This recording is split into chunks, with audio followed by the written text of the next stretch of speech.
Welcome back to History Holes. When we look back at the conflict that tore this country apart in the 20th century, we usually see a binary world. The North versus the South, the communist versus the capitalist, the Vietnamese versus the American. But what if we told you that the second largest foreign army to march across these rice paddies didn't fly the stars and stripes?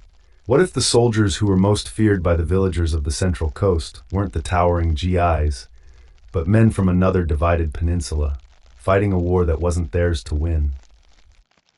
Today, we open a chapter that has been sealed shut for decades. This is the story of the dragon, the tiger, and the horse. This is the story of how Seoul was built on the ashes of Central Vietnam. Part 1, The Blood Deal, Ban Giao Keo Mao? To understand this tragedy, we must first transport ourselves to 1964. The United States was sinking deeper into the quagmire. President Lyndon B. Johnson, desperate to prove that this was a global crusade for freedom and not just an American imperial adventure, issued a plea for more flags. He wanted the world to stand with him. The British refused. The French, having learned their lesson at Dien Bien Phu, wisely stayed away. But in Seoul, a dictator named Park Chung-hee saw an opportunity. At the time, South Korea was destitute, a nation poorer than North Korea, and still reeling from its own fratricidal war. Park had a vision of an industrial powerhouse, but he lacked the one thing he needed to build it: hard currency. And so he made a cold, calculating offer. He would trade the blood of his young men for the gold of the American treasury. This brings us to a profound and uncomfortable question. Can a nation build its own prosperity on the destruction of another? Park didn't just offer moral support, he offered combat divisions.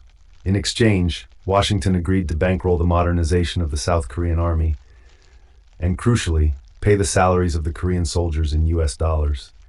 Salaries that were largely remitted back to the Korean government to fund highways, steel mills, and factories. It was, in the whispers of history, a blood deal. In 1965, the ships arrived. They didn't bring reluctant draftees. They brought highly motivated, fiercely anti-communist volunteers. To the Americans, they were the ROK's, Republic of Korea soldiers. But to the Vietnamese peasants watching from the tree lines, they were the Lai Đại Hàn. They arrived not as peacekeepers, but as a hammer.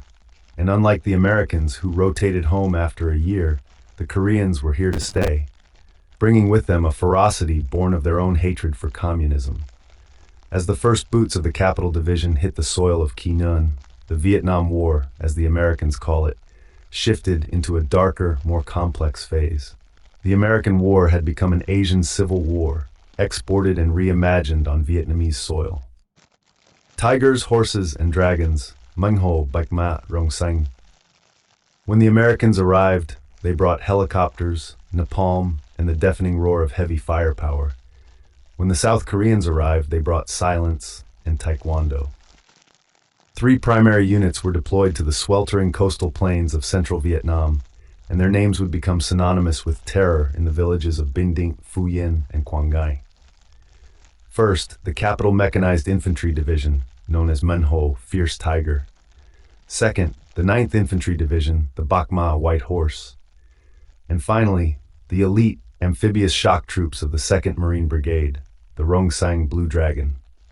These were not reluctant draftees counting the days until they could return to civilian life. These were men forged in the brutal, discipline-heavy doctrine of the post-war Korean military, many of whom had fathers who fought the communists just a decade prior. Their area of operations was Indian country, the rugged Viet Cong-dominated provinces of the Central Coast. The American strategy here was industrial, use technology to overwhelm the enemy. If a sniper fired, call in an airstrike and level the grid square. The Korean strategy was intimate, physical, and terrifyingly personal. Every South Korean soldier held a black belt in Taekwondo. It wasn't just for show, it was their doctrine. They didn't just patrol, they hunted. They were famous for a discipline that bordered on the inhuman. No smoking on patrol to hide their scent, total silence to mask their movement, and an ability to sit motionless in ambush for hours. They turned the guerrilla war back on the guerrillas. There was a saying whispered among the Viet Cong aka NLF forces: avoid the Americans if you can, but never, ever engage the South Koreans unless victory is 100% certain. This wasn't just respect, it was fear.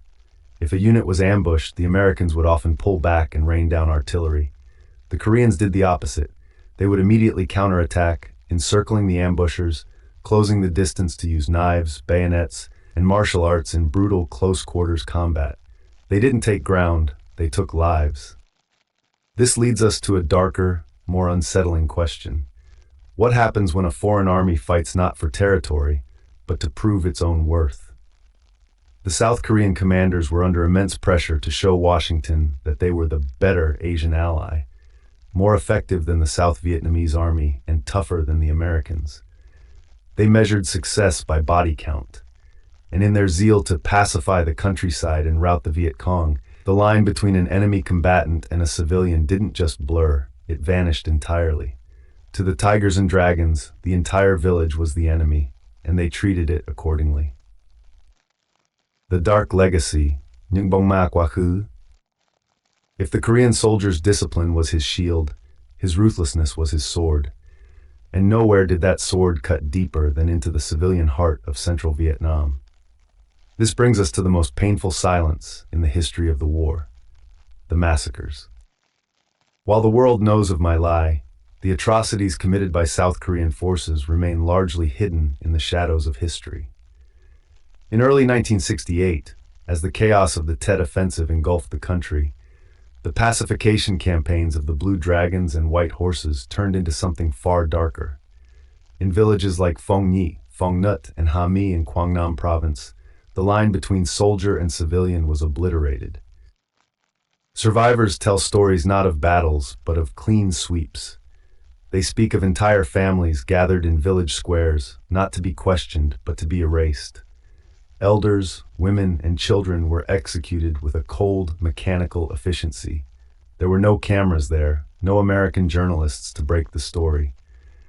For decades, the only record of these events lay in the memories of the survivors and the simple, haunting stone memorials that now dot the rice paddies of Quang Nam. On some of these steles, the words are carved deep. The Americans bombed us, but we can forgive.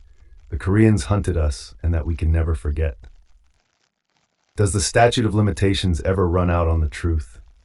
For the villagers, the answer is no. But the Korean legacy in Vietnam is not just etched in stone, it is written in blood.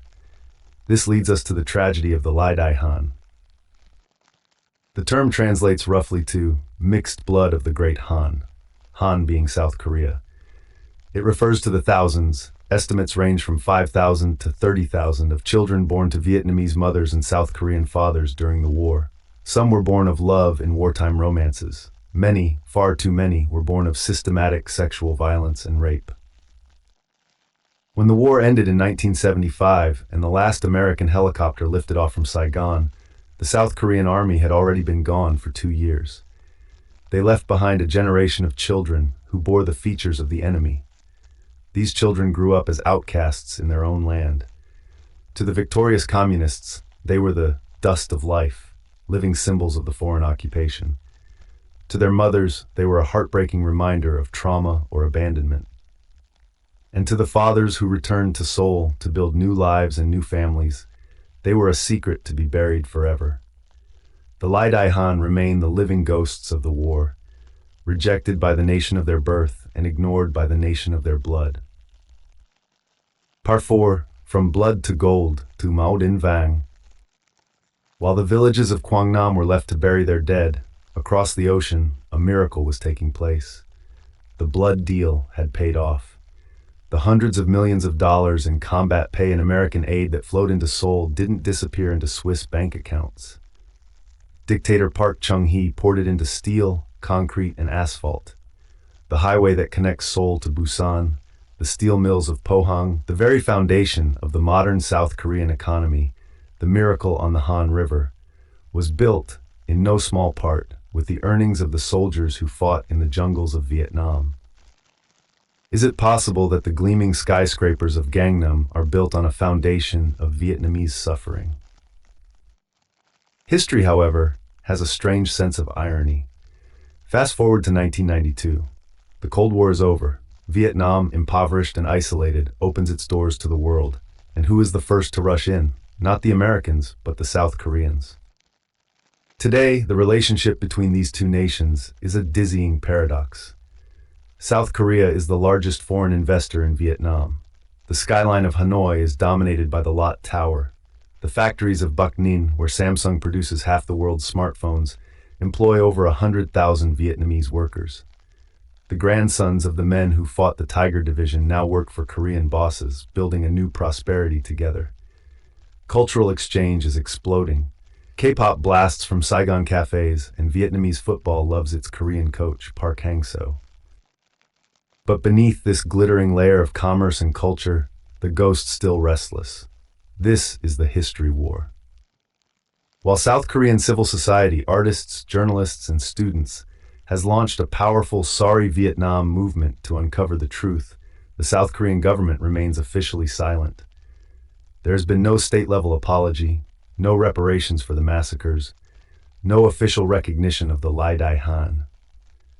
The fear in Seoul is that admitting to war crimes would tarnish the legacy of their patriotic crusaders and open the floodgates to billions in lawsuits.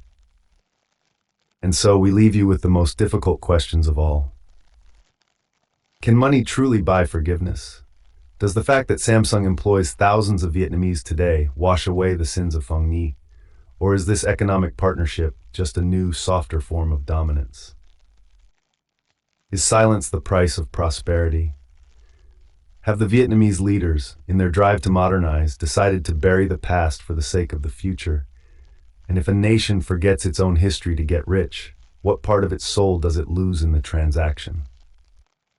This is the story of the Forgotten Army. They came, they fought, they built a nation back home, and they left a legacy of blood and gold that Vietnam is still trying to reckon with. I thank you very much for joining us on this journey. Please leave a like and subscribe if you want more. If you feel like it, tell us what else you'd like to hear. See you on the next episode.